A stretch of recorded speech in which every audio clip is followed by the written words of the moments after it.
My dear 11th class economic students, Assalamu alaikum.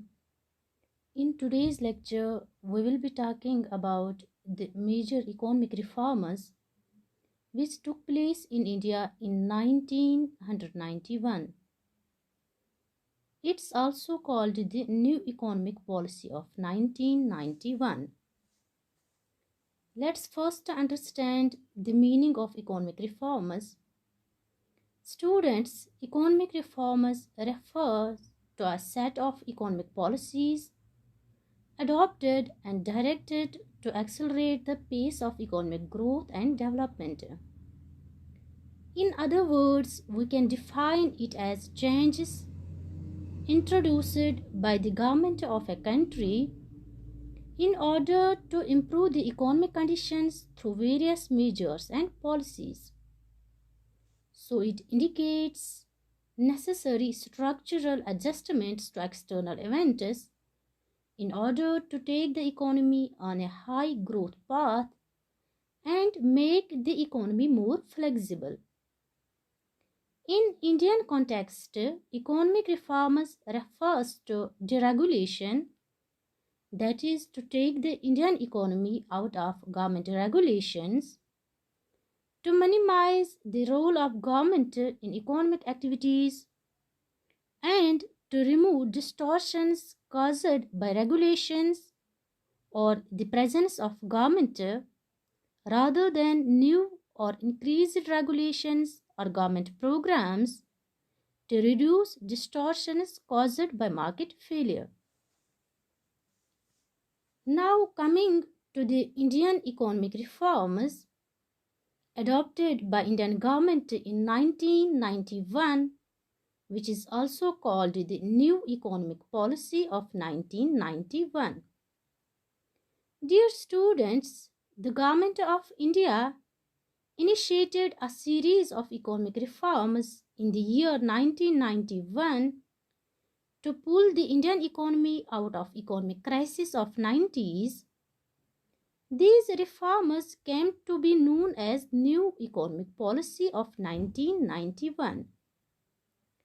The major goal of New Economic Policy was to make the Indian economy more market-oriented, to expand the role of private sector and foreign investment, to improve the productivity and profitability of Indian economy, and to make the Indian economy globally competitive. Students, as we already discussed in our previous lectures that before 1990, that is in the pre-reform period, India adopted a socialistic pattern of society. Public sector was given the major role in the process of growth and development. The main strategic industries were under the control of public sector.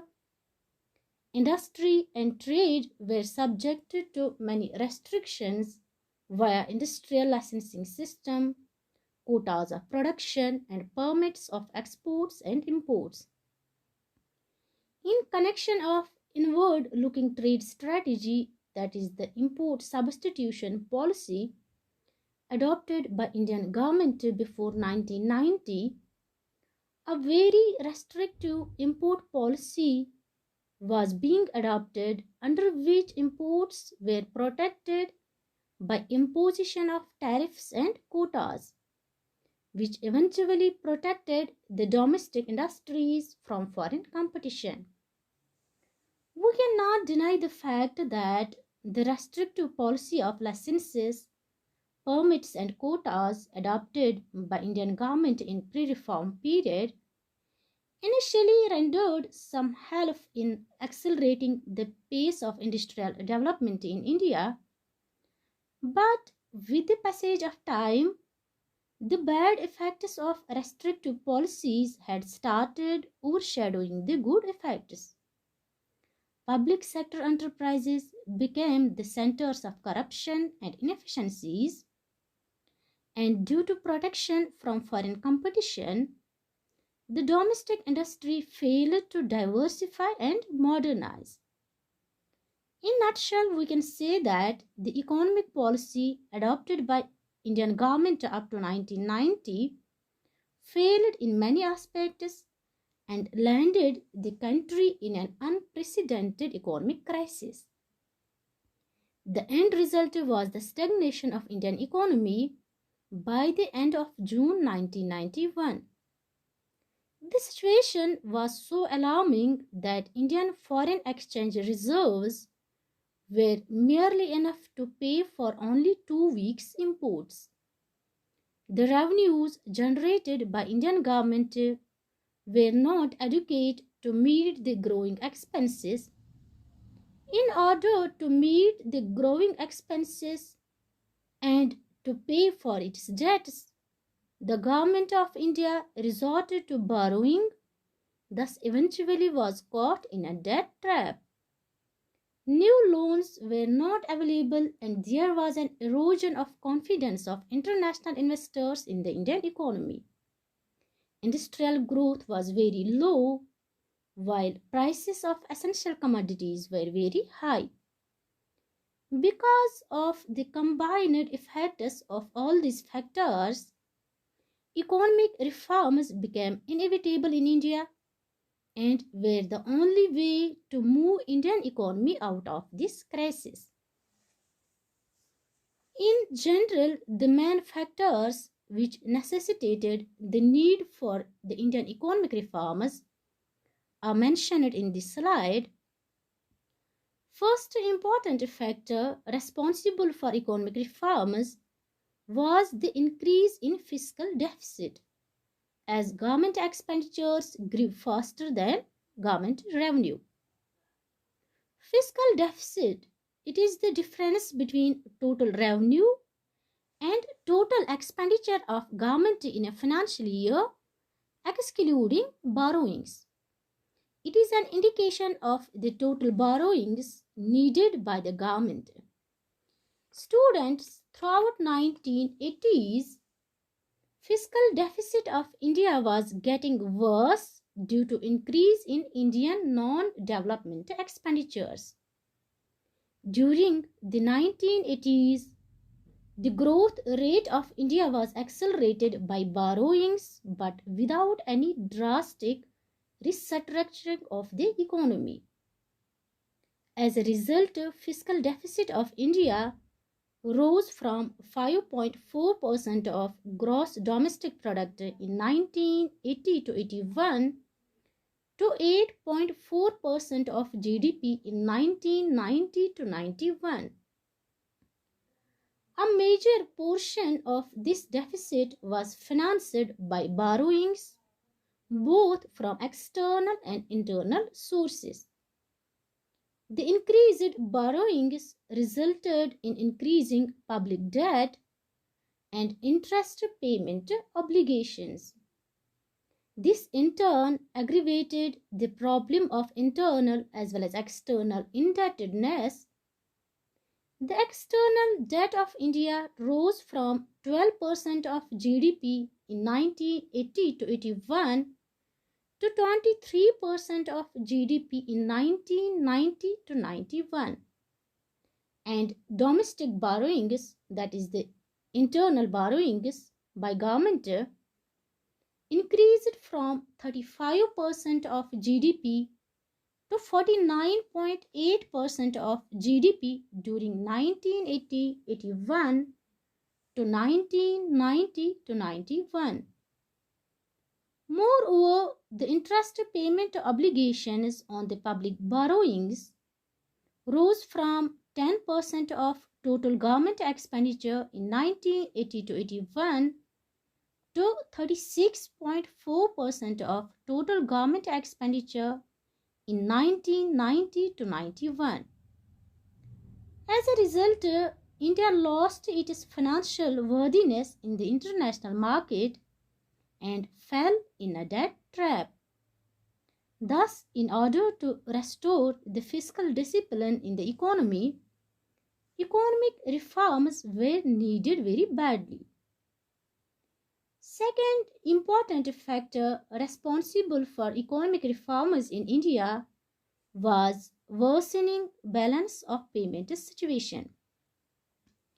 Students, balance of payment is a system of recording countries' economic transactions with the rest of the world over a period of 1 year. It represents the difference between total receipts for exports and total payments for imports of a country on account of its economic transactions with the rest of the world. Dear students, due to the policy of protection pursued by Indian government before 1990, our exports could not compete in price and quality in international market. Although government granted different kinds of incentives to the exporters under export promotion schemes, our exports could not rise to the desired extent. Against the slow growth of exports, there was a rapid increase in imports in the pre-reform period. As a result, India was not able to earn enough foreign exchange through exports to finance its imports. Excess of payments for imports or receipts for exports led to the deficit in balance of payment of India, which had been rising continuously since 1980 to 81. For instance, current account deficit in balance of payment of India increased from 1.35% of GDP in 1980 to 81 to 3.69% of GDP in 1990 to 91. In order to finance this huge current account deficit, Indian government borrowed a huge amount from the rest of the world. Consequently, the foreign loans, or we can say the external debt, which were 12% of GDP in 1980-81, it rose to 23% of GDP in 1990 to 91. On the other hand, Indian exports were not enough to earn sufficient foreign exchange to repay these external debt obligations.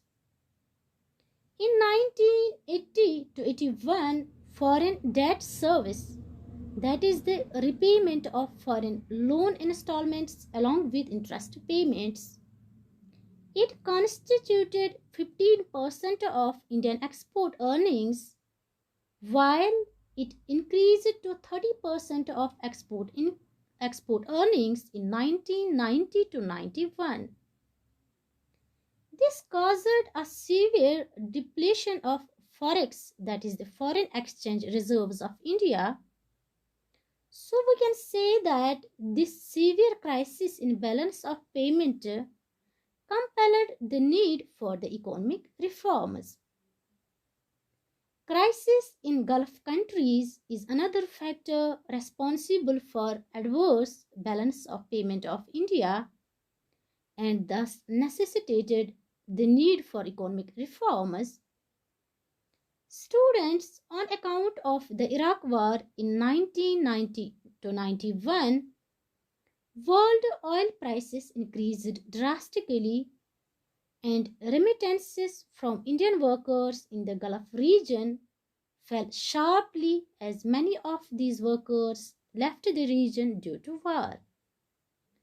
Gulf War thus further worsened the balance of payment crisis and compelled the Indian government to opt for economic reforms. Dear students, the increased burden of foreign debt service and outflow of capital due to Gulf War had put extreme pressure on Indian foreign exchange reserves. By mid-1991, India's foreign exchange reserves had declined to just 2 weeks of import coverage, which means that these were not enough to pay for an import bill of more than 2 weeks.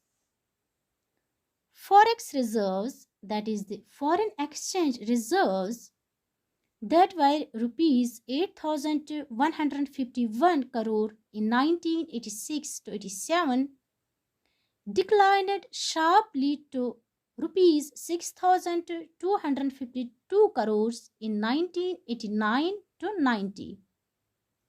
The situation grew so worse that Chandrasekhara government, which headed India between 10 November 1990 to 21 June 1991, had to mortgage country's gold reserves with the World Bank in order to discharge its foreign debt servicing obligations. In such a state of crisis, the Indian government had to helplessly resort to the policy of liberalization as suggested by the World Bank.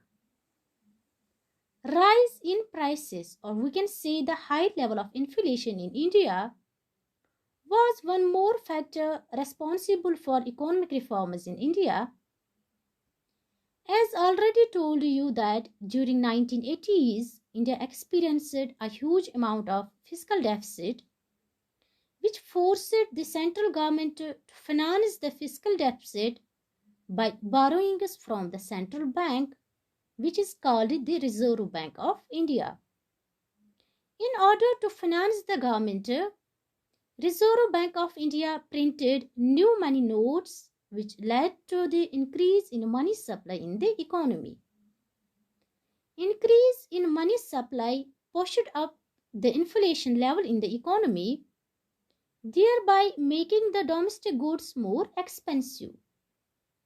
The rate of inflation rose from 6.7% per annum to 10.3% per annum during 1980s to 1990 to 91.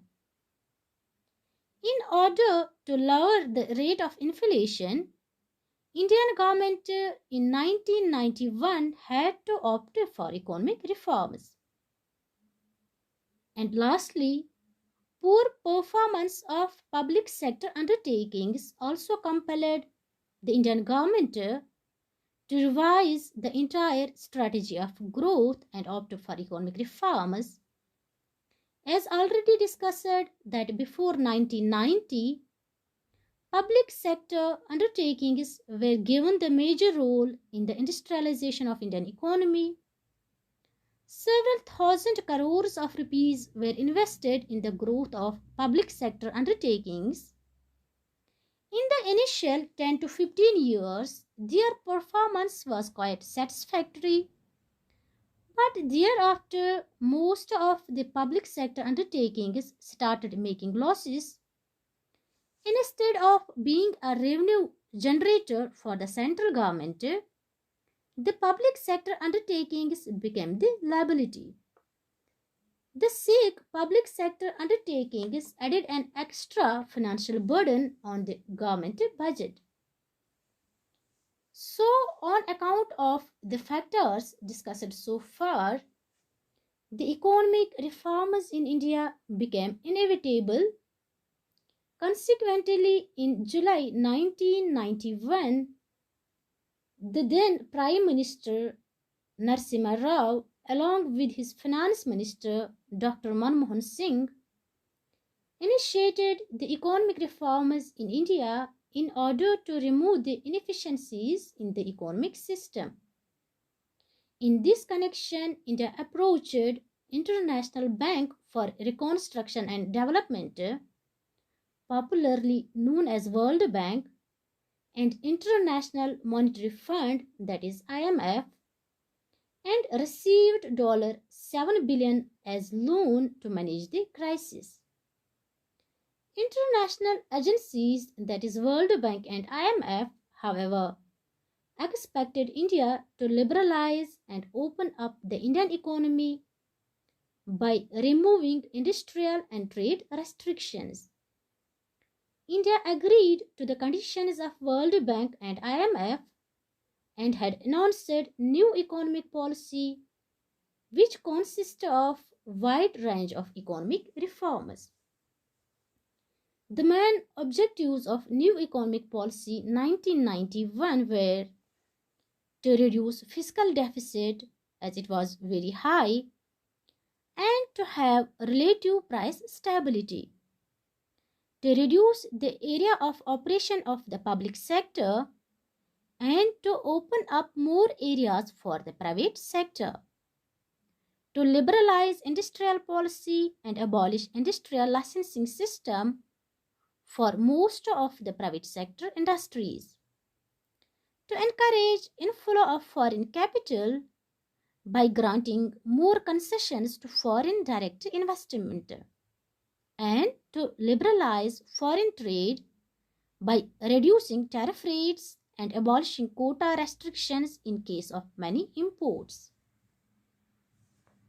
The measures adopted in the new economic policy can be broadly classified into two groups, that is the stabilization measures and structural reforms. Stabilization measures were short-term measures as it was necessary in the short run to restore the balance of payments equilibrium and to control the inflation. The immediate and top priority of the government was to stabilize the economy, bring the growth of the economy to its normal track, and to win back confidence of international financial community.